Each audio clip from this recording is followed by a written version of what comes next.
run up to festival season, bands are looking for the best technology to enhance their live performances. Dr. Andrew Robertson is someone they should keep in mind.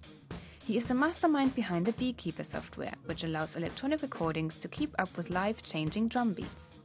His latest development is now being picked up by Ableton, a music software manufacturer, which products are used by leading DJs and professional musicians. Beekeeper's a piece of software that synchronises an audio sequencer with the drummer, and it controls the tempo so that it these backing tracks move with the drummer, so his movement is followed by this software. This works by controlling the speed from the bass drum and the snare. The software accounts for a window of error, so minor changes are picked up quickly. The beat that is closest to what is thought to be correct is adopted by the system. Accordingly, the other sounds hooked up to the software also change their speed. At the beginning of the project, it was quite slow in picking up changes in tempo, but Dr. Robertson improved the software and reduced the lag time significantly. There is a lag, I would say, of a couple of beats now. It's pretty quick into if the change is very small, then it's almost immediate, and so you've got this constant, your subconscious adaptation taking place. But there are limits to the tempos that it can handle, the kind of change. If you suddenly change tempo, then there's no real way for it to know that without making it, I think, unstable.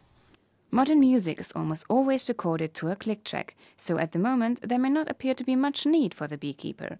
However, for older musicians and live performances, this technology could become an interesting tool. The sort of older music, like the Stones and stuff, was very much not done in that way. So I think it's more leaning towards having kind of a bit of looseness, a bit of feel, fluidity, and yet still having some quite cool sounds that you can get with some of the synths. Particularly its focus is on live stuff. That's where it fits in as part of this picture of synchronising computers to live music without compromising. It is possible not only to connect synthesizers with the software, but even robotic instruments.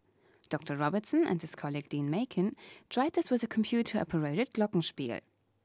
We did some work with the robot, with this glockenspiel, to show really, how it actually is working. It can control this robot to play in time.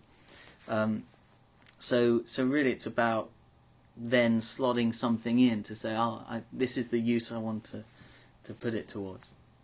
Robotics, recording, live performances. What else does the future hold for Beekeeper and other music technology?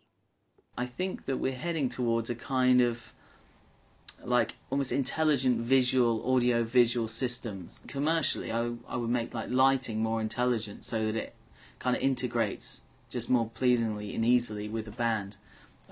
It's not just this system that could be used to do that kind of thing. I think for the Beekeeper itself, I think it's really about taking sort of electronic music and some of the more electro-y synthesized studio-based stuff, and saying I can put that into a live band and yet I can still have the rock and roll of just people plugging in and playing. For Elements Productions, Anka Lindemann.